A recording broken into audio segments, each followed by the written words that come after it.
জয় মা তারা। নমস্কার বন্ধুরা, আমি জ্যোতিষী গৌতম কুমার। আজকের আলোচনার মূল বিষয় 8ই এপ্রিল মঙ্গলবার থেকে মীন রাশি মীন লগ্নের জাতক বা জাতিকাদের জীবনে আসবে মহা পরিবর্তন। কেননা রাহু কেতুর গোচরে এবং যুবরাজ গ্রহ বকরি ত্যাগ করে প্রবল শক্তি নিয়ে মার্গী হয়েছে।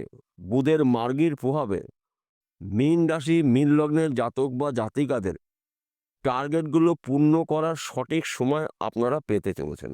আপনি যদি মীন রাশি অথবা মীন লগ্নের জাতক বা জাতিকা হয়ে থাকেন, তাহলে এই ভিডিওটি না কেটে না স্কিপ করে সম্পূর্ণ দেখার চেষ্টা করুন। কেননা এই ভিডিওর মধ্যে আমি আপনাদের 9টি শুভ খবর জানাবো, যা নাকি 8ই এপ্রিলের পর থেকে আপনার জীবনে আসতে চলেছে। 9টি শুভ খবরের পাশাপাশি শুধুমাত্র 3টি বিষয়ে আপনাকে সতর্ক অথবা সাবধান হতে হবে। কেননা আমাদের জীবনে যখন শুভ সময় আসবে, শুভ সময়ের সঙ্গে কিন্তু অশুভ সময় থাকবে। অর্থাৎ বৈদিক জ্যোতিষশাস্ত্র অনুসারে আপনার শুভ সময়টাকে আপনার গুরুত্বপূর্ণ কাজগুলো যদি শুরু করতে পারেন, সেই কাজগুলো কঠিন হলেও সহজে কমপ্লিট করতে পারবেন। এবং কয়েকটি বিষয়ে আপনি যদি সতর্ক হতে পারেন, কোনো বিপদে কিন্তু আপনাকে স্পর্শ করতে পারবে না। তাহলে বন্ধুরা, আসুন দেরি না করে মূল পর্বে যাওয়া যাক। ভিডিওটি শুরু করার আগে আমরা প্রথমে একটু এই 3টি গ্রহ সম্পর্কে একটু জেনে নিই। রাহুকে মানা হয় মায়াবীর গ্রহ, ছায়া গ্রহ, পাপী গ্রহ। কিন্তু রাহু এমন একটি গ্রহ, শুভ ঘরে শুভ অবস্থায় যদি থাকে, রাতারাতি একটি গরিব মানুষকে কোটিপতি করে দেয় রাহু। কেতুকে মানা হয় গুপ্ত গ্রহ। কেতুও কিন্তু ভালো উন্নতি নিয়ে আসে। খালি দেখতে হবে কি অবস্থায় কেতু বা রাহু রয়েছে। তাই রাহু কেতুর গোচরে মীন রাশির জাতক বা জাতিকাদের স্বপ্নগুলো পূর্ণ হতে চলেছে। সঙ্গে রয়েছে যুবরাজ গ্রহর বুধের মার্গীর প্রভাব। বুধকে মানা হয় বিদ্যার কারক গ্রহ, বুদ্ধির কারক গ্রহ, ম্যানেজমেন্টের কারক গ্রহ, কৌশলের কারক গ্রহ। তাই প্রত্যেকটি গ্রহর কিন্তু একটি শুভ লক্ষণ রয়েছে, একটি অশুভ লক্ষণ রয়েছে। অর্থাৎ ভালো দিকও রয়েছে, মন্দ দিকও রয়েছে। তাই বুধ কিন্তু এই সময় শুভ অবস্থা রয়েছে। বকরি যখন ছিল মন্দ দিক ছিল, বকরি ত্যাগ করেছে, প্রবল শক্তি নিয়ে মার্গী হয়েছে। এইবার কিন্তু বুধের শুভ লক্ষণ আপনার মধ্যে প্রবেশ করবে। অর্থাৎ এই সময়টা আপনার কার সঙ্গে কী ধরনের কথা বলতে হবে, কীভাবে চলতে হবে, কোথায় যেতে হবে, এই লক্ষণগুলো আপনার মধ্যে দেখতে পাওয়া যাবে।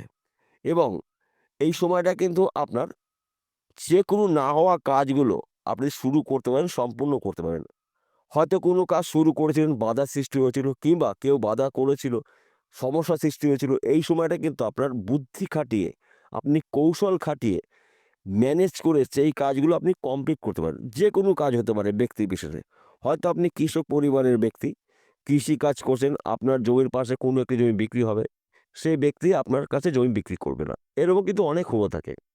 সেই ব্যক্তির সঙ্গে কথা বলুন, আপনার কাছে সেই ব্যক্তি যদি জমি বিক্রি করতে পারে, যদি বিক্রি করতে চায় উনি। আর তাছাড়া আপনি হয়তো ব্যবসা করবেন, আপনি সিদ্ধান্ত নিতে পারছেন না কোন ব্যবসা করবেন, কোথায় করবেন, কার সঙ্গে করবেন। কিন্তু আপনি সিদ্ধান্ত নিতে পারবেন, যে কোনো কাজে সিদ্ধান্ত নিতে পারবেন। তাছাড়া আপনি যদি বিদেশে যাওয়ার জন্য চেষ্টা করেছেন, যেতে পারেননি, যে কোনো অজানা সমস্যার সৃষ্টি হয়েছিল, বিদেশ যাত্রায় আপনার বাধার সৃষ্টি হয়েছিল, এই সময় কিন্তু বিদেশ যাত্রা আপনার জন্য শুভ রয়েছে। কিন্তু যেই ব্যক্তির সঙ্গে বিদেশে যাবেন, সেই ব্যক্তির ভালো করে খোঁজ খবর নিয়ে তবে যাবেন।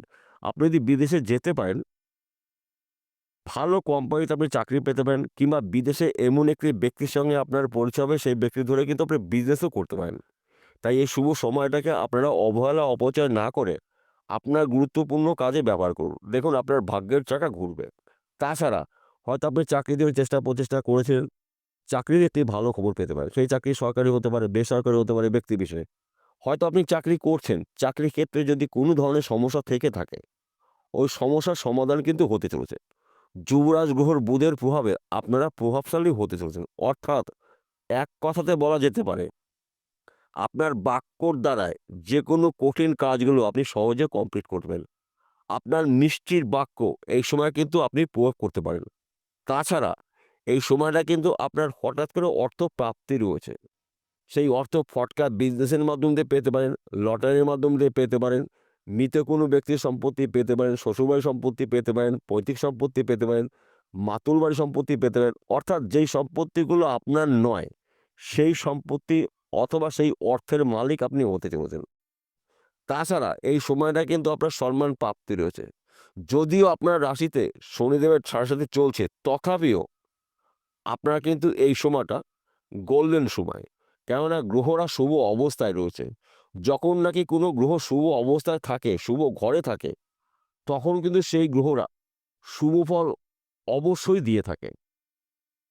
তাই রাহু কেতুর গোচরে এবং বুধের মার্গীর প্রভাবে আপনাদের কিন্তু স্বপ্নগুলো ব্যক্তি বিশেষে পূর্ণ হতে পারে।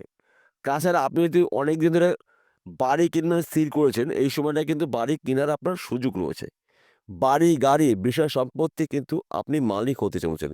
শুধুমাত্র আপনাদের লক্ষ্য স্থির করে কাজগুলো কমপ্লিট করতে হবে।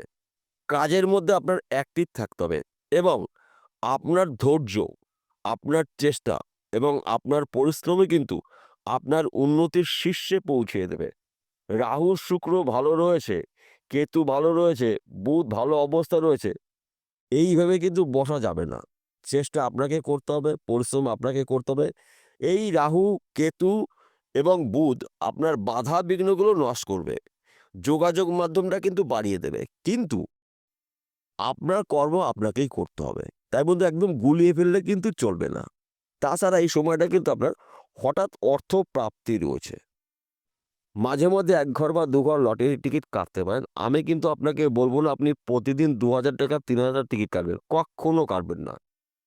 যেই টাকার টিকিট কাটবেন সেই টাকাটা আপনার হাত খরচা মনে করে কাটবেন। আর তাছাড়া আপনার লাকি নাম্বার আপনি ব্যবহার করবেন। যেই নাম্বারটা আপনার জন্য লাকি এবং আপনার লাকি বার অবশ্য রয়েছে। আপনার লাকি বার বৃহস্পতিবার এবং লটারি টিকিট যখন কাটবেন বা কোনো শুভ কাজ যখন শুরু করবেন, শুধুমাত্র বাড়িতে পঞ্জিকা যদি থাকে, পঞ্জিকা খুলে দেখে নেবেন রাহু সময়টা আপনি কোনো ধরনের শুভ কাজ করবেন না। রাহু সময়টা কিন্তু খুব খারাপ সময়। এই সময়টা বাদ দিয়ে আপনি লটারি টিকিট কাটতে পারেন, শুভ কাজ শুরু করতে পারেন। তার পাশাপাশি আরেকটি কথা বলছি। আমি আপনাকে এখানে লটারি টিকিটের নাম্বার বললাম, আর সেই নাম্বারে টিকিট কাটবেন। আপনি সেই নাম্বারে কোটিপতি হবেন, টিকিটে ফার্স্ট প্রাইজ বাজবে, এই ধরনের কথা আমি বলবো না। আর সেটা সম্ভব না। কেন আপনার ভাগ্য, আপনার কর্ম আপনাকে সাথ যদি দেয়, তবেই কিন্তু আপনি পরধন প্রাপ্তি আপনার হবে। এবং আপনার জন্ম কুণ্ডলিতে যদি রাহু, শুক্র এবং শনি এই ৩টি গ্রহ যদি শুভ অবস্থায় থাকে এবং তার পাশাপাশি ভাগ্যভাব, তবেই কিন্তু আপনি লটারিতে রাতারাতি কোটিপতি হবেন। আমি বলে দিলাম যে আপনার লটারিতে ফার্স্ট প্রাইজ রয়েছে এই সপ্তাহে, আপনি কাটুন। আপনি ধার দেনা করে কাটলেন, দিনের শেষে কিন্তু আপনি প্রচুর টাকা ঋণ করে ঘরে ঢুকবেন। কক্ষনো এই কাজগুলো করবেন না। আমি আপনাদের অনুরোধ করে বলছি। অনেক মানুষকে আমি দেখেছি, তারা কিন্তু দিনের পর দিন লটারি টিকিট কেটে কেটে সর্বশান্ত হয়েছে। তাই আমি আপনাদের আমার তরফ থেকে অনুরোধ করলাম যে আপনি লটারি টিকিট কাটবেন, ৳৩০ বা ৳৬০ টিকিট কাটবেন। কিন্তু হিউজ পরিমাণে আপনি লটারি টিকিট কাটবেন না। নিশ্চিত করে কেউ বলতে পারবেন না যে আপনি লটারি টিকিটের মাধ্যম দিয়ে আপনি কোটিপতি হবেন এই সময় চলাকালীন। তবে হ্যাঁ, কিছু শুভ গ্রহরা শুভ অবস্থায় থাকে, কিছু শুভ ফলগুলো পাওয়া যাবে। সে লটারির মাধ্যম দিয়ে পেতে পারেন, পৈতৃক সম্পত্তি পেতে পারেন, গুপ্তধন পেতে পারেন। যেই সম্পত্তিগুলো আপনার নয়, যেই অর্থ আপনার নয়, সেই সম্পত্তি, সেই অর্থর মালিক আপনি হবেন। একমাত্র রাহু এবং শুক্র এবং শনিদেব এই ৩টি গ্রহ যদি আপনার জন্ম কুণ্ডলিতে শুভ অবস্থায় থাকে, তবেই কিন্তু আপনি লটারির মাধ্যম দিয়ে কোটি টাকা পেতে পারেন কিংবা মৃত কোনো ব্যক্তির সম্পত্তি পেতে পারেন। তাছাড়া আপনি যদি ফটকা বিজনেসে যুক্ত থাকেন, সেখান থেকে পেতে পারেন। তাই এই বিষয়গুলো কিন্তু একেবারে গুলিয়ে ফেললে চলবে না। বিষয়টা বোঝা গেল? নমস্কার বন্ধুরা, আবার দেখা হবে।